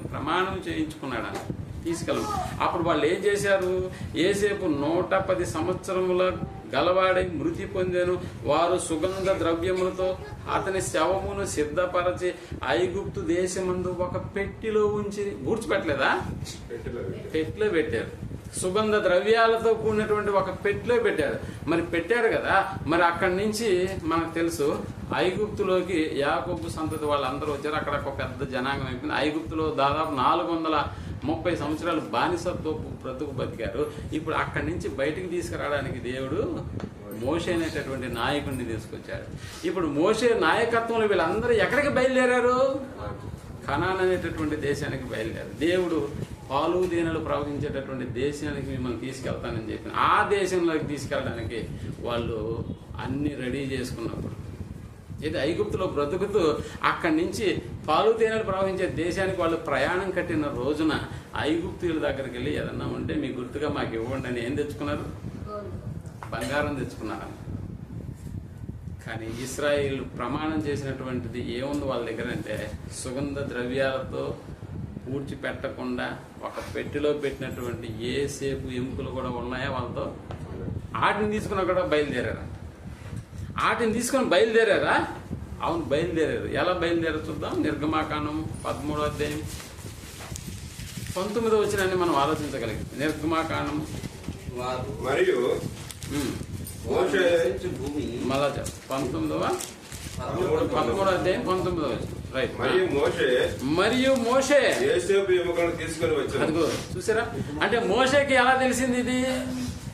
యేసేపు ఇక్కడ పూడ్చిపెట్టొద్దు అన్నాడు కాబట్టి ఎక్కడికి తీసుకెళ్లి పూడ్చాలి? ఇప్పుడు కనానికి తీసుకెళ్లి పూడ్చాలి. అంటే వీళ్ళకి సంబంధించిన అన్ని వస్తువులతో పాటు ఇప్పుడు ఎవరిని తీసుకుపోవాలి? ఈ మొత్తం ఎముకలే కదా. ఇది ఇక్కడ వదిలేసిపోతే ఎవడన్నా ఏమన్నా అంటాడా మనల్ని అని అనుకోలేదు ప్రియమైనటువంటి వాళ్ళ. అలా వాళ్ళు దాని గురించి ఆలోచన చేయలేదు. యేసేపు ఎముకలను చూసిన ప్రతిసారి, యేసేపు శవపేటికి చూసిన ప్రతిసారి వాళ్ళకి కనిపిస్తున్నది ఎముకలు కాదు, యేసేపే కనిపిస్తున్నాడు. అందుకని భయం వేస్తుంది వీళ్ళకి. అమ్మో తీసుకెళ్ళిపోవాలి, ఇక్కడ ఉండించకూడదు ఏంటి. ఒకవేళ తీసుకెళ్ళకపోతే యేసేపు మన మీద కోపడతాడేమో, కాబట్టి ఆయన ఆత్మ శాంతించదేమో అనేటటువంటి ఆలోచనతో అందుకనే మోషే చెప్తున్నాడు. మరియు మోషే యేసేపు ఎముకలను తీసుకుని వచ్చాను, అతడు దేవుడు నిశ్చయముగా దర్శనమిచ్చును, అప్పుడు మీరు నా ఎముకలను ఇక్కడ నుండి తీసుకుని పోవాలని ఇశ్రాయేళ్ల చేత రూఢిగా ప్రమాణము చేయించుకుని ఉండెను. అందుకని మోషేకి కూడా ఈ కాన్సెప్ట్ అర్థమైంది. కాబట్టి ఇప్పుడు మోషే యేసేపు గారి ఎముకలను కూడా తీసుకురావడానికి ఆయన ఇష్టపడ్డారు. ఏ జాగ్రత్త, ఆ శవపేటికి జాగ్రత్త అన్నాడు. అంటే వాళ్ళ పిల్లలతో ఇంకా మిగిలినటువంటి సంపాదించుకున్నటువంటి కొన్ని సంపాదనలతో, అది కాక ఐగుప్తు దేశంలో ఉన్నటువంటి వారిని అడిగి తెచ్చుకున్నటువంటి బంగారు ఆభరణాలు, మరి ఏదైనా కావచ్చు, అంతా సర్దుకొని, మీకు తెలుసు కదా, ఒక కుటుంబమే అన్ని మూటామూలు సర్దుకొని ఏమైపోతుంటారంటే వలస వెళ్ళిపోతూ ఉంటారు. మీరు ఎప్పుడైనా ట్రైన్లో, రైల్వే స్టేషన్లో మీరు గమనిస్తే, శ్రీకాకుళం నుంచి వచ్చేసినటువంటి వాళ్ళ పరిస్థితి మీరు గమనిస్తే, కొంతమంది బీహార్ నుంచి కూడా వచ్చేస్తుంటారు. వాళ్ళకి ఏముంటాయంటే అన్ని చిన్న చిన్న పాత్రలు కూడా తెచ్చుకొని అక్కడ కూర్చో ఉంటారు. స్టేషన్ దగ్గర చిన్న పిల్లకాయని కూడా దగ్గర పెట్టుకొని కూర్చో ఉంటారు. అంటే కుటుంబానికి కావాల్సినటువంటి ఆ వస్తువులన్నీ కూడా వాళ్ళు ప్యాక్ చేసుకొని తెచ్చేసుకో ఉంటారు. నాడంటే రైల్లో ప్రయాణం, లేకపోతే మరొక దాంట్లో ప్రయాణం. కానీ ఒకనాడు ఇస్రాయేల్ ప్రయాణం ఎలా కొనసాగుతుందంటే ఖాళీ నడకన, వీలుంటే ఒంటిలు లేదా గాడిదలు, ఇలాంటి వాటి మీద తీసుకురావడం అనేటటువంటి ఈ శవపేటను చూసిన ప్రతిసారి వీళ్ళకి ఏమనిపిస్తుంటే, ఇప్పుడు దీన్ని కూడా మోసుకెళ్ళాలా, ఈయనెవడో తర్వాత తరమానికి తెలియదు. తెలుసా అండి, ఇస్రాయేల్లో కొంతమందికి ఈయనెవడో తెలియదు. ఎందుకంటే ఆ తరాలు పోయినాయి, కొత్త తరం వచ్చేసింది, అసలు దేవుణ్ణే ఎరగనటువంటి తరాలు వచ్చేసినాయి. అలాంటిది యేసేపు శవపేటకుని తీసుకురావాల్సినటువంటి అవసరం ఏంది? దీన్ని వదిలేస్తే పోలా అని అనుకుంటారేమోనని మోషే జాగ్రత్త పడుతున్నాడు. జాగ్రత్తగా తీసుకోరండి అని. ఒకసారి ఆ ప్రాంతానికి వచ్చిన తర్వాత మోషే కూడా చనిపోయినాడు. ఆ తర్వాత మళ్ళా యెహోషువ గారి కాలంకి వచ్చేసేటప్పటికి ఒకసారి యెహోషువ గ్రంథంలోకి 24వ అధ్యాయం, చివరి అధ్యాయం అనేటువంటి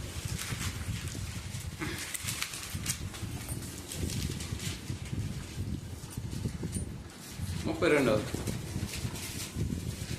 యెహోషువ గ్రంథము 24వ అధ్యాయం 32వ వచనం. ఇశ్రాయేలీయులు ఐగుప్తులో నుండి తెచ్చిన యోసేపు ఎముకలను షెకెములో అనగా యాకోబు 100 వరహాలకు షెకెము తండ్రి అయిన హమోరు కుమారుల యొద్ద కొనిన చేని భాగములో వారు పాతి పెట్టిరి. పుత్రులకు ఒక స్వాస్థ్యముగా ఉండెను. ఒక స్వాస్థ్యముగా అంటే ఒక ఆస్తిగా ఉన్నాయంట. అంటే ఒకనాడు తన నాన్న కొనిపెట్టినటువంటి స్థలం అంతేనా? యాకోబు అంటే ఆయననా? యోసేపు నాన్నగారేనా? కాబట్టి అక్కడికి మళ్ళీ ఆయన యొక్క దేహం అనేటటువంటిది ప్రయాణం చేయవలసినటువంటి పరిస్థితి ఏర్పడింది.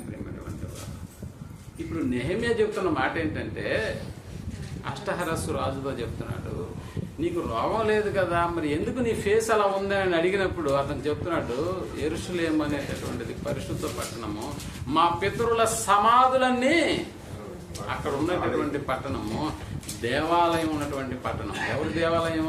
ఎవరు కట్టించారు అక్కడ? సొలొమోను కట్టించినటువంటి దేవాలయం. యేసేపు సైతం నా దేహాన్ని ఇదిగో ఐగుప్తులో దేశంలో నన్ను పాతి పెట్టద్దురా, నన్ను తీసుకెళ్లి ఆ దేశంలో పూడ్చిపెట్టండి చెప్పినటువంటి దేశం ఆ పట్టణం. ప్రేమటువంటి వాళ్ళ ఆ పట్టణం పవిత్రమైనటువంటి పట్టణం అని భావిస్తున్నటువంటి దాంట్లో దేవాలయం పడగొట్టేస్తున్నారు, దాని గుమ్మములు కాల్చేస్తున్నారు. నా పితరులు ఉన్నటువంటి ఆ సమాధులు ఉన్నటువంటి ఆ ప్రదేశం ఎలా ఉందని అంటే, అది సరిలేదు రాజా, అది సరిలేదు రాజా. కాబట్టి ఇప్పుడు నా ముఖంలో ఎందుకు ఇలాంటి బాధ కనిపిస్తుందని నువ్వు అంటున్నావే, ఆ బాధకు కారణం అది. నిజంగా నెహెమ్యా ఎలాంటి మాట మాట్లాడుతున్నాడు అర్థమవుతుందా? యెరూషలేమును వదిలిపెట్టొచ్చినటువంటి బాధ కాదు ప్రియమైనటువంటి వాళ్ళరా. యెరూషలేములో తన తోటి వారు, తన స్నేహితులు, తన రక్త సంబంధులందరినీ వదిలిపెట్టేసి నా ఇల్లు, నా ఆస్తి, నా సంపద అంతా ఆడే ఉంది, కాబట్టి దాని విషయంలో నేను ఇప్పుడు బాధపడుతున్నానని అన్నాడా రాజు దగ్గర? అలాంటి పట్టణం పాడైపోయి ఉండగా, దాని గుమ్మాలు అగ్ని చేత కాల్చబడి ఉండగా నాకు దుఃఖముఖం లేకుండా ఉంటుందా? రాజా నువ్వే చెప్పు. అలాంటి పరిశుద్ధ పట్టణం ఈనాటి పరిస్థితులు బాగలేవు. అందుకనే ఎందుకు బాధపడుతూ ఉన్నాను అని అంటే, యెరూషలేమునకు ఎలాగుందని అంటే అక్కడ పరిస్థితులు బాగలేవు, అక్కడ నా ఆస్తి అంతా పోయిందని నా బాధ లేదు అని అన్నాడు. నా బాధపడటం లేదు. నా అతని హృదయంలో ఇలాంటి తన సొంత పూచీకత్తుకు సంబంధించినటువంటిది ఏది, దాని గురించి ఆయన బాధపడలేదు. అది ఒక మహారాజా పట్టణం. ప్రేమటువంటి వాళ్ళ మనం కూడా బాధపడుతూ ఉంటాం, కొన్నిసార్లు బాధపడుతూ ఉంటాం. నీ ముఖంలో విచారణ ఏదైనా కనిపించిన సమయాలలో ఎవడైనా నీ గురించి ఏంటనే ఫేస్ ఏంది ఇలా ఉందని అడిగినప్పుడు నువ్వు ఏ సమాధానం చెప్పుకుంటావు? చెప్పు ఊరికే. ఎవరు నన్ను అడగలేదా అని అంటారా? ఎప్పటి వరకు నన్ను ఎవరు అడగలేదండి అని అంటారా? పోనీ ఇప్పుడు వరకు ఎప్పుడు నీ ఫేస్ అలా విచారంగా, ఇది రోగం లేకుండా నేను చెప్పేది, రోగం లేకుండా నీ ఫేస్ ఎప్పుడు విచారంగా పెట్టిన దాఖలాలు లేవా? ఒకసారి జ్ఞాపకం చేసుకోండి. ఉన్నాయా లేవా? ఉన్నాయి. అలా ఉన్నప్పుడు ఎవరన్నా నిన్ను అడిగారా నువ్వెందుకు ఇలా ఉన్నావు అని నన్ను అడిగారా? అడిగే ఉంటావు. నువ్వు ఏ సమాధానం చెప్పుకుంటావు? నువ్వు ఏ సమాధానం చెప్పుకుంటావు? పెద్ద అమ్మాయికి పెళ్ళి అవ్వాలి, వయసు పెద్దవైపోతుంది, ఇప్పుడు పెళ్ళైన అమ్మాయికి పిల్లలు లేరు, బంగారం కొనలేదు, పెళ్ళి ఎలా చేయాలి, ఇల్లు అసలే కట్టలేదు. ఇవేనా వచ్చేది మన దాంట్లో నుంచి? మన మానసిక స్థితిలో నుంచి వచ్చినటువంటి ఆ అర్థాలు, ఆ వచ్చినటువంటి విధానాలు నీకు అర్థమైతే ఒకసారి నెహెమ్యా ఆ యొక్క బాధ ఎక్కడి నుంచి ఎలా వచ్చిందో ఆలోచించండి. ఇప్పుడు నెహెమ్యాకు వచ్చినటువంటి ఆ మానసిక స్థితి, ఇప్పుడు మన ముఖంలో కనిపిస్తున్నటువంటి ఈ మానసిక ఆందోళన ఒకసారి కంపేర్ చేసుకుని ఏమన్నా మ్యాచ్ అవుతుందా? ఎక్కడా మ్యాచ్ కాదు. అంటే మన మానసిక స్థితి ఎలా తయారైపోయిందని అంటే, ఇంకా ఇల్లు కట్టలేదు, ఇంకా పిల్లలకి పెళ్లిళ్ళు చేయలేదు, ఇంకా వాళ్ళ చదువులు పూర్తి కాలేదు, అసలు బంగారే ఇంకా కొనలేదు. ఏంటబ్బా అసలు ఏంటి ఆందోళన? ఇలాంటి ఆందోళనతోనే మనం ఏం చేస్తామంటే ఇక రాత్రి అంతా నిద్ర పట్టినటువంటి పరిస్థితి. భార్య అంటే ఏమండి ఇంకా నిద్రపోలేదా అంటది నైట్ 2-2:30 నిద్ర ఎక్కడ పడుతుంది? నిద్ర ఎక్కడ పడుతుంది? పెద్దోడు చదువుయింది కానీ ఉద్యోగం ఉందా అని అన్ని దాఖలాలే మనకు కనిపిస్తాయి. కానీ దేవుని పట్టణం, అందులో జరుగుతున్నటువంటి విపత్కరమైన పరిస్థితులు అనేటటువంటి విషయం. అసలు ఈ రోజు చెప్పిన పాఠానికి నిద్ర పట్టలేదని ఎప్పుడన్నా భార్యతో అన్నావా? వింటే కదా అంటావా? అసలు వింటే మన మనసులో దాన్ని అది నిక్షిప్తమైతే ఆ రోజు నీకు నిద్ర పట్టలేదు అనేటటువంటి మాట నీ భార్యతో అన్నది నిజమేనండి. నాకు కూడా ఆ పాఠం విన్నప్పటి నుంచి నిద్ర పట్టలేదు. ఆమె కూడా ఇప్పుడు అన్నిందా ఇలాగా? ఎందుకు అలాంటి ఆలోచనలు రావు మనకి? ఇక్కడే వింటాం, డోర్ తీసుకోగానే ఎలాగైతే బయటకు వెళ్ళి లోపలికి వచ్చేస్తాం, మనలో ఉన్నటువంటి వాక్యం అంతా బయటికి వెళ్ళిపోతాం. అంటే మనిషిగా మనం బయటికి వెళ్ళిపోతాం, కానీ మన మనసులో ఉంచవలసినటువంటి యొక్క వాక్యాలన్నీ కూడా ఏమైపోతున్నాయి? బయటికి పోగానే అలా వెళ్ళిపోతాం. ఎప్పుడైనా జ్ఞాపకం వస్తాయని అంటే అస్సలు సమాజంలోకి ఎంటర్ అయిన తర్వాత ఎప్పుడు మనకి ఇలాంటి మాటలు జ్ఞాపకమే రావు. మళ్ళీ ఎప్పుడు బైబిల్ని కూడా మళ్ళీ మనం ఎప్పుడు చూస్తామంటే మళ్ళీ ఆదివారం అప్పుడు చాలా జాగ్రత్తగా దాన్ని తీసుకొని మళ్ళీ మందిరానికి వచ్చేస్తాం. గత వారం చెప్తున్న పాఠం ఏంది అని అడిగి చూడు, ఆ పదం ఆ అంశం చెప్పేదానికి ఒక 4-5 నిమిషాలు టైం తీసుకుంటాం మనం కదా. అంటే అంశం కూడా జ్ఞాపకం రాదా? రాదు. ఇది మన మానసిక స్థితి. ప్రేమటువంటి నిజంగా దేవుని పని అనేటటువంటిది ఎప్పుడైనా పాడైపోయింది అనేటటువంటి ఆలోచనతో ఎప్పుడైనా బాధపడిన దాఖలాలు ఏమైనా ఉన్నాయి? దేవుని పని ఎప్పుడైనా పాడైపోయింది. నిజంగా ఆ రోజుల్లో దేవుడు ఉండేటటువంటి పట్టణం ఏందయ్యా అని అంటే అది యెరూషలేము పట్టణం. ఎందుకు? దేవుడు అక్కడ ఆయన నివాసం ఉండడానికి సొలొమోను చేత కట్టించినటువంటి దేవాలయం అక్కడే ఉంది. ప్రేమటువంటి వాళ్ళు నా పితరుల సమాధులన్నీ కూడా ఎక్కడున్నాయి? యెరూషలేములో ఉన్నాయి. కానీ ఈ రోజుల్లో దేవుడు ఉండే పట్టణం ఏది? యెరూషలేమని ఆడికి వెళ్దామా? అక్కడ పట్టణాలన్నీ తగలబడిపోయాయి, ఇప్పుడు తగలబెట్టేసినారు. నా పితరులు ఉన్న సమాధులు కూడా అక్కడ ఉన్నాయని ఈరోజు ఏమైనా బాధపడాల్సిన అవసరం ఏమైనా ఉందా మనకి? అసలు ఆ పట్టణానికి మనకేమైనా సంబంధం ఉందా? అస్సలు లేదు. ఆ పట్టణానికి మనకు సంబంధమే లేదు. కాబట్టి ఇప్పుడు మాకు మానసిక స్థితి బాధపడాల్సిన అవసరం మాకు లేదని అన్నామా? ఆ రోజుల్లో దేవుడున్న పట్టణము యెరూషలేము, కట్టబడినటువంటి దేవాలయము, పడగొట్టబడినటువంటి విధానాలు, పితరులు సమాధులు ఉన్నటువంటి దేశము. కాబట్టి అది పాడైపోయింది అనేటటువంటి ఆ మానసిక స్థితి నెహెమ్యా ముఖంలో కనిపిస్తున్నప్పుడు రాజు అడిగాడు, నీ రోగం ఏంటి అని అన్నాడు. అయ్యా దేవుని పట్టణం పాడైపోయింది, నేనేమో ఎక్కడుండిపోయినాను ఆయన. నిజంగా ప్రేమటువంటి వాళ్ళరా, ఈ రోజుల్లో దేవుడు ఉండేటటువంటి పట్టణము యెరూషలేం పట్టణం అని అంటే కాదు. దేవుడున్న పట్టణము స్థానిక సంఘము. మనకు తెలుసు కదా, ఎక్కడ 2-3 అక్కడ. అంతేగాని యెరూషలేంలో ఉంటాను కాబట్టి 2-3 కూడా అక్కడికి వెళ్ళి కూర్చోవాలన్నాడా? ఆ 2-3 కూడా ఎక్కడికి వెళ్ళి కూర్చోవాలన్నాడు?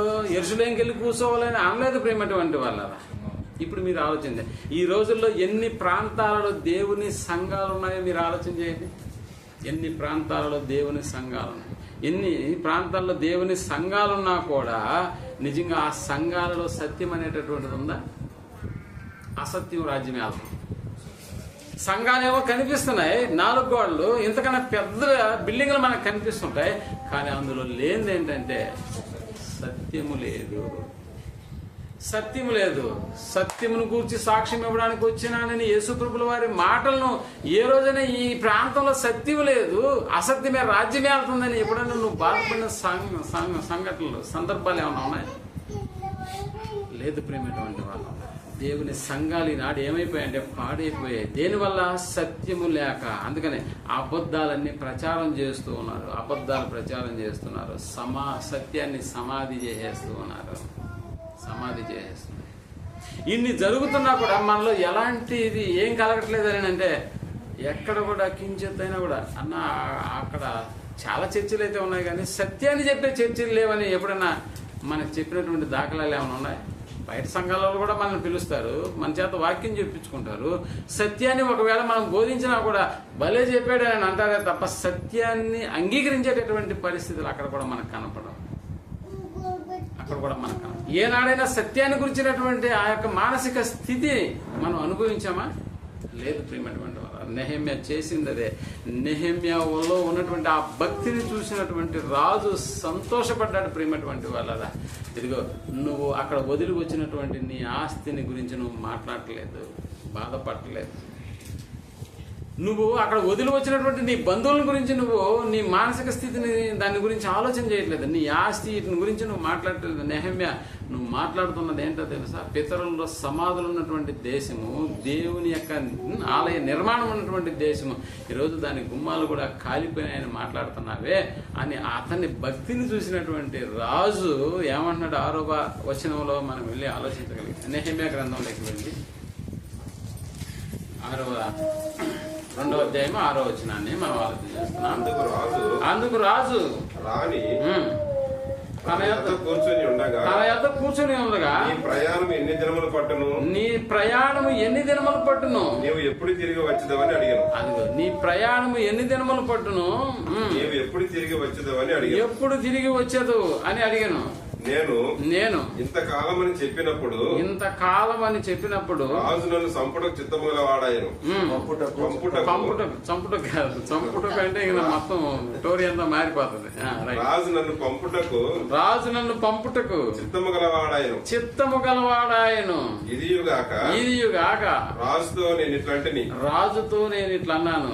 రాజునకు అనుకూలమైతే యూదా దేశమున నేను చేరు వరకు నన్ను దాటించినట్లుగా నది అవతల ఉన్న అధికారులకు తాకీదులను పట్టణ ప్రాకారములకు మందిరముతో సంబంధించిన తోట గుమ్మములకును నేను ప్రవేశింపబోవు ఇంటికి దూరములో మ్రానునిచ్చినట్లుగా రాజుగారి అడవులను కాయు ఆసాపునకు ఒక తాకీదుని ఇయ్యుడని అడిగితిని. అలాగూ నాకు తోడుగా ఉండి నాకు కృప చూపుచున్న నా దేవుని కరుణాహస్తం కొలది రాజు నా మనవి ఆలకించను. రైట్. అంటే ఇప్పుడు ఆలోచన చేయండి. ఇప్పుడు రాజు ఎప్పుడైతే తన భక్తిని మెచ్చి నీకు ఎన్ని రోజులు పడుతుంది, నీకు ఏం కావాలి అని అడిగినప్పుడు నిజంగా నెహెమ్యాకు కావలసిన వాటి అన్నింటినీ సమకూర్చాడా?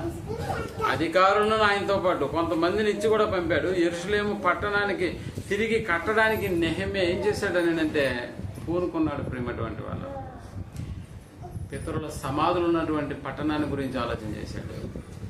అది దేవుని పట్టణం అని ఆయన ఆకాంక్షించాడు. కాబట్టి ఆ పట్టణం ఎప్పుడు కూడా ఎలా ఉండాలంటే ఎప్పుడు అదే స్థితిని కలిగి ఉండాలనేటటువంటి కోరికను కలిగినాడు.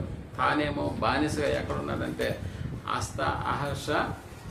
అర్థహశస్త అనేటటువంటి రాజు దగ్గర సేవకుడుగా ఉండిపోయాడు. అందుకని ఆ ముఖంలో ఉన్నటువంటి ఆ విచారాన్ని చూసినటువంటి ఆ నెహెమ్యాకు ఎంతటి బలాన్ని ఇచ్చి ఆ రాజు పంపిస్తున్నాడు అక్కడికి అని అంటే నిజంగా ఎప్పుడైనా దేవుని పని చేయడానికి పూనుకుంటే ప్రేమటువంటి వాళ్ళరా ఆ రోజు అంటే యెరూషలేముకు సంబంధించినటువంటి పనిని జరిగించడానికి నెహెమ్యా అనేటటువంటి ఆయన ఒక నిర్ణయం తీసుకున్నాడు. రాజు దగ్గర పర్మిషన్ తీసుకున్నాడు, తాకీదులు రాయించుకున్నాడు. అక్కడ కావలసిన వాటన్నిటిని ఇక్కడ కూడా కొన్ని తెచ్చుకున్నట్టుగా మనకు అర్థమవుతుంది. అయితే ఎప్పుడైతే దేవుని పని చేయడానికి నువ్వు ఇష్టపడతావో అప్పుడే ఆటంకాలు అనేటటువంటివి నీకు మొదలవుతాయి.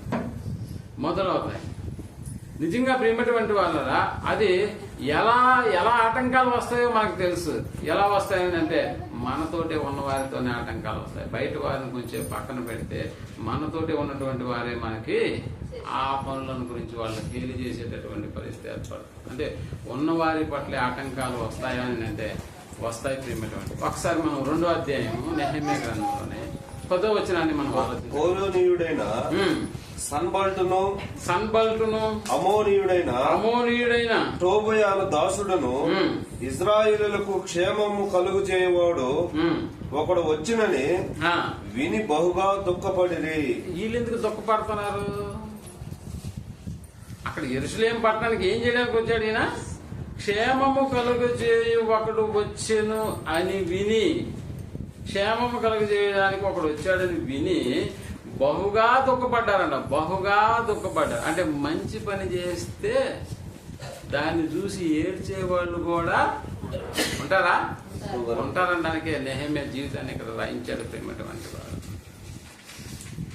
అంటే ఒక మంచి పని జరగడానికి నిజంగా చాలా మంది దాని గురించి ఏడ్చేసేటటువంటి కార్యక్రమం ఉంటుంది. ఆ మంచి పనిలో పాలిభగస్తులు అవడానికి ఆలోచన వీళ్ళలో ఉండదు.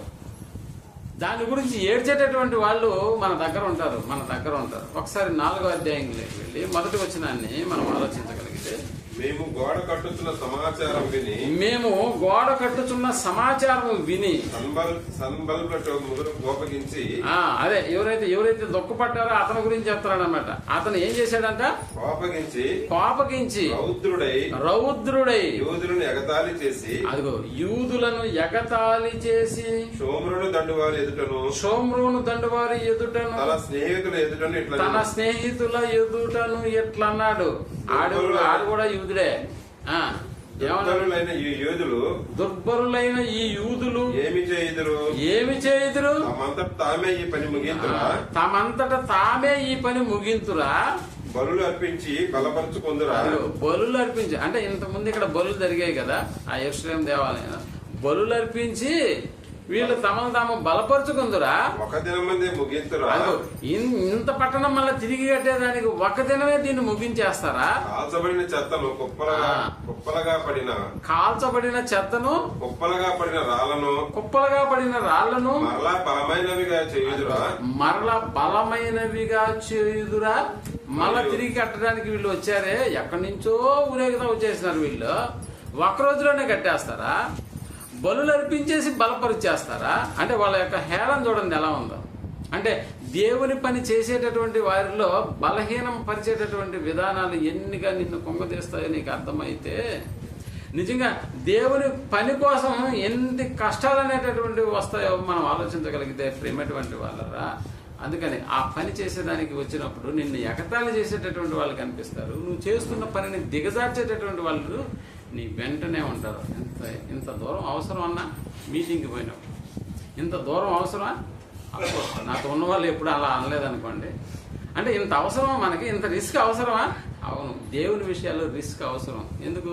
మనకు తెలుసు దేవుని పనిలో ఎంత రిస్క్ ఉంటే అంత రెస్ట్ ఉంటుంది.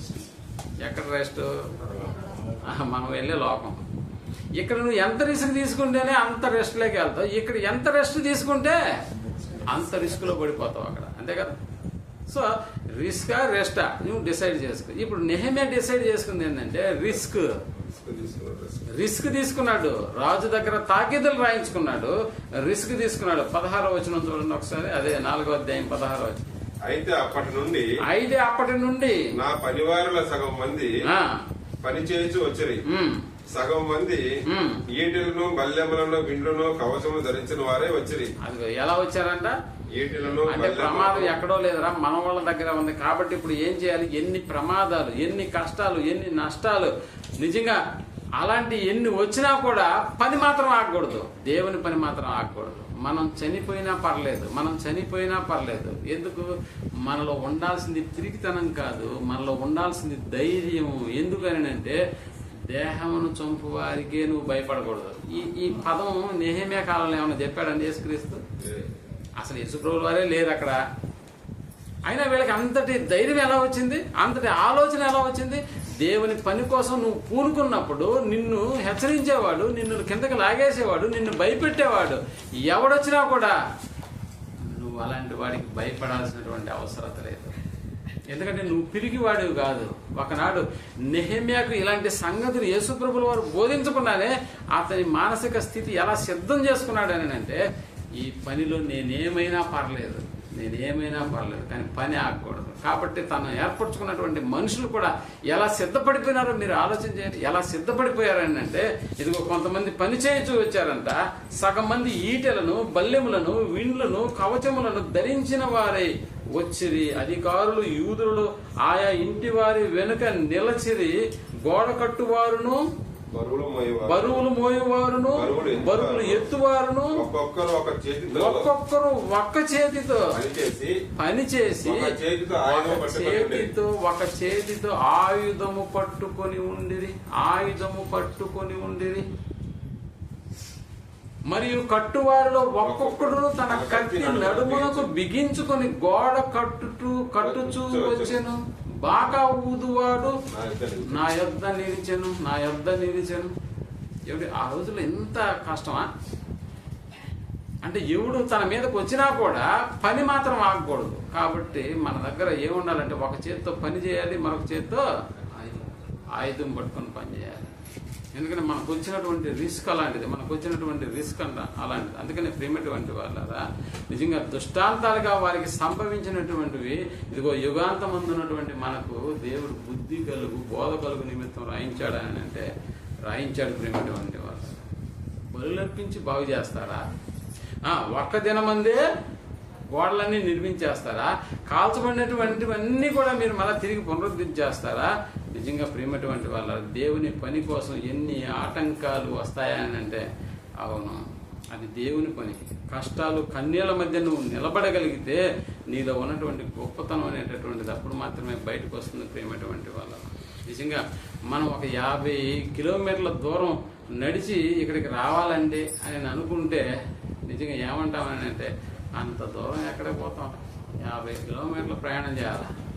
అదే ఒక ఉద్యోగం అయితే, ఒక ఉద్యోగం నీకు 50 కిలోమీటర్ల దూరంలో ఉందని అంటే ఏం చేస్తావు తెలుసా? ప్రతి దినమే 5 గంటలకల్లా లేచేస్తావా, క్యారేజ్ రెడీ చేసేస్తావు, ఆ తర్వాత 6 గంటలకే ట్రైన్ ఎక్కేస్తావు, ఆ టైంకి వెళ్ళిపోతావు. ఇది ఒకరోజా? నెలంతా ఏం చేయాలి? తిరగాలి. నెలంతా తిరగాల. అవును ప్రేమటువంటి వాళ్ళు. అంటే ఒక్కరోజు మనం ఇంత దూరం ప్రయాణం చేయడానికే దేవుని కొరకు కష్టపడుతున్నాం అనేటువంటి ఆ ఫీలింగ్లో నిజంగా ఉద్యోగం కోసమైతే మనం ఎన్ని దినాలైనా అలా ప్రయాణం చేసేస్తాము. కారణం ఏంటంటే జీతం వస్తుంది కదా బ్రదర్. మరి ఆలయానికి వస్తే జీవితమే బాగుపడుతుందన్న సంగతి అర్థం కాదు, కానీ అక్కడికి వెళ్తే జీతము వస్తుంది. కాబట్టి ఎన్ని దినాలైనా మనం ప్రయాణం చేయడానికి ఇష్టపడతాం ప్రేమటువంటి వాళ్ళు. కావల్లో మీటింగ్ ఉంది కదా, మరి వచ్చేవాళ్ళు ఎవరైనా ఉంటే చెప్పండి అని అంటే, కావాలి కదా, ఎంత దూరం? లోకల్ అయితే మా ఆయన నన్ను కూడా పంపిస్తాడు, ప్లస్ లోకల్ అయితే నేను కూడా ఆయన తీసుకొని పిల్లలు అందరం కలిసి ఆ రోజు వచ్చేస్తాం. లోకల్ అయితే వస్తావా? నాన్ లోకల్ అయితే రావా? నాన్ లోకల్ అయితే ఆయన పంపడు బ్రదర్. నిజంగా పంపంది ఎవరు? ఈమె. అంతేనా కాదా? అంటే 90% మనోళ్ళు ఆడవాళ్ళు మాటలే వింటాం. అంతేనా కదా? నేను తప్పు చెప్తున్నాను అన్న, నువ్వు కూడా అదే కదా అంటేనేమో. నిజమే, మంచిదైతే దాన్ని తీసుకుంటాము, కానీ దేవుని విషయంలో ఒకవేళ ఆ సలహా కానీ మనకు నచ్చినట్టుగా ఉండేది ఎక్కడనంటే, మనం కూడా ఎగ్గొట్టేటట్టుగా మనం మైండ్ ఉండింది అనుకో, అని చెప్పింది కాబట్టి ఓకే. లేదు మనకు పోవాలని ఉంది అనుకోండి, నువ్వు వస్తేరా ఉంటే ఉండు, నేను మాత్రం పోతా అన్నప్పుడు ఇంకెందుకు పద నేను కూడా వస్తాను, ఇలా బయలుదేరేటటువంటి పరిస్థితి. అది లోకలా నాన్ లోకల్ అనేటటువంటిది కాదు ప్రియమైనటువంటి వాళ్ళు. లేదు బ్రదర్, ఆయన నాన్ లోకల్ నుంచి చాలా దూరం కదా, వచ్చేటప్పటికి మళ్ళీ ఎంత టైం నైట్ 1 గంట 2 గంటలు అయిపోతా, కాబట్టి నేను రా. ఉద్యోగం కోసం మనం ఎన్ని దినాలైనా ఎంత దూరమైనా వెళ్ళిపోతాం ప్రియమైనటువంటి వాళ్ళ. అంటే దేవుడు అంటే చిన్న రిస్క్ చేయడం అనేటటువంటిది ఎలా ఉంటుందని అంటే, అది చాలా బరువు మోసినట్టుగా ఉంటుంది. అలాంటిది ప్రాణాల మీదకు వస్తే పరిస్థితి ఏంటంటే ఒకసారి మీరు ఆలోచన చేయండి. ప్రాణాల మీదకే, దేవుని పనిలో ప్రాణాల మీదకే వస్తే అప్పుడు మన పరిస్థితి ఏంటో ఆలోచన చేయండి. నెహెమ్యా గారి కాలంలో కత్తి ఎందుకు పట్టుకోవాల్సిన పరిస్థితి ఏర్పడింది? అక్కడ కత్తి ఎందుకు పట్టుకొని పని చేయాల్సిన పరిస్థితి ఏర్పడింది? ప్రాణాల మీదకి వచ్చింది కాబట్టి కారణం వాళ్ళు దేవుని పని చేస్తున్నందుకు వారి ప్రాణాలు తీసేటటువంటి వారు సిద్ధంగా ఉన్నారు, వారు పక్కనే ఉన్నారు సిద్ధంగా. కాబట్టి కత్తి నువ్వు కూడా పట్టుకోరా, తర్వాత చూద్దాం అన్నది. నిజంగా వాళ్ళు ఒక చేత్తో పని, మరొక చేత్తో కత్తి, డాలు, ఈటి అన్ని పట్టుకొని వాళ్ళు పని చేస్తున్నారంటే మీరు ఆలోచన చేయండి. ఎప్పుడైనా ప్రమాదం ఎట్నుంచి వచ్చినా, ఏ శత్రువు వచ్చినా, శత్రువులు ఎవరో కాదు అక్కడ వాళ్ళే వచ్చినా కూడా మనం దేన్ని చేయడానికైనా సిద్ధంగా ఉండాలి. పని అయితే ఆగకూడదు. మొత్తానికి వచ్చినటువంటి వాడిని ఎదిరించడానికి మనం కూడా సిద్ధంగానే ఉండాలి. దేవుని పని జరగాలి అని వారు తమ ప్రాణాలను కూడా ఏం చేశారు, తెగించినటువంటి దాఖలాలు. ఇలాంటి ధైర్యశాలి నెహెమ్యా. ఇప్పుడు దీన్ని ఆపేస్తాను. వచ్చే వారం మళ్ళీ దీని రెండవ భాగాన్ని మీరు అనుకోవచ్చు, అన్న మేము వచ్చే వారం కొంతమంది రాంగ్ కదా అనుకోవచ్చు, కానీ వచ్చి తీరాలి. ఓకేనా? ఈ రెండవ భాగాన్ని మీరు వినాలని. ఇంకా చాలా సబ్జెక్ట్ ఉంది, 1 గంటలో నేను దీన్ని పూర్తి చేయలేకపోయినాను. కాబట్టి మన్నించండి. వచ్చే వారం దీన్ని పూర్తిగా నేను మీకు వివరించి దీన్ని చేస్తాను. ఎప్పటి వరకు సాగామంటే నెహెమ్యా ధైర్యశాలి, దేవుని పనిని జరిగించడానికి తన ప్రాణాలను కూడా లెక్క చేయకుండా దేవుని పనిని కొనసాగిస్తున్నటువంటి వాడు. ఎక్కడి నుంచి తీసుకున్నాము ఈ మూలవాక్యాన్ని? దేహమునే చంపు వారికి మీరు భయపడద్దు. మీరు పిరికివాడుగా లోకంలో ఉండకూడదు. పిరికివాడుగా ఉంటే వాడు పరలోకానికి పనికిరారు అని చెప్పడానికి ఇన్ని రెఫరెన్స్లు వాడాను, ఇన్ని ఉదాహరణలు మీ ముందు తీసుకొచ్చాను. చరిత్రలో నెహెమ్యా గురించి కూడా మీరు మళ్ళా ఆ నెహెమ్యా గ్రంథాన్ని కూడా ఒకసారి చదువుకొని సిద్ధపడి వచ్చే వారం మళ్ళీ మీరు ఈ యొక్క కార్యక్రమంలో పాల్గొనాలి. దేవుని మహింపరచడానికి, ఆయన ఆత్మతోనూ సత్యంతోనూ ఆరాధించడానికి వచ్చే వారం కూడా మీరు సకాలంలో వస్తే ఈ రెండవ భాగంలో మిగిలినటువంటి విషయాన్ని నేను పూర్తి చేస్తాను.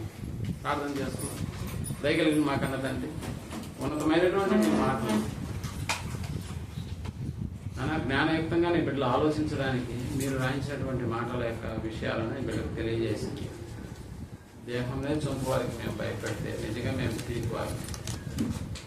మీరు దేహాన్ని చంపే వాడికి భయపడద్దు అన్నప్పుడు కూడా మా యొక్క భయాన్ని మేము పోగొట్టుకోకుండా పీడితనం అనేటటువంటిది మా జీవితాల్లో, మా హృదయాలు దాన్ని నిక్షిప్తం చేసుకుంటే రాబోయే ఉన్నతమైనటువంటి లోకం మాకు కాదు అన్న సంగతి నేను జ్ఞాపకం చేస్తాను. ఇప్పటి వరకు విన్న సంగతులను నెహెమ్యా గారి జీవితంలో ఆయన జరిగించినటువంటి కార్యక్రమాలు మీ పనిని కొనసాగించడానికి ఒకవైపు కత్తి, మరొక వైపు పనిని జరిగించేటటువంటి ధైర్యం, ఆ మహాధైర్యశాలిలో మాకు కనిపించింది. అందుకని నేను మాకు బోధ కలుగుటకు, బుద్ధి కలుగుటకు యుగాంతమందు మాకు కొరకు రాయించారు. అలాంటి విషయాల పట్ల మేము ఆసక్తిని కలిగినటువంటి వారు మీ కొరకు ఏం చేయాలో అనేటటువంటి నిర్ణయాలు అనేకుల జీవితాల ద్వారా మేము నేర్చుకుంటాం. ఆ ప్రకారంగా మేము నడుచుకునేటటువంటి భాగ్యాన్ని మాకు దయచేయమని కోరుకుంటూ ఈ ప్రార్థనను మా రక్షకుడును మీ ప్రియకుమారుడైనటువంటి యేసు ప్రభువు వారి నామంలో ప్రార్థించాలి వేడుకొంచున్నాం తండ్రి.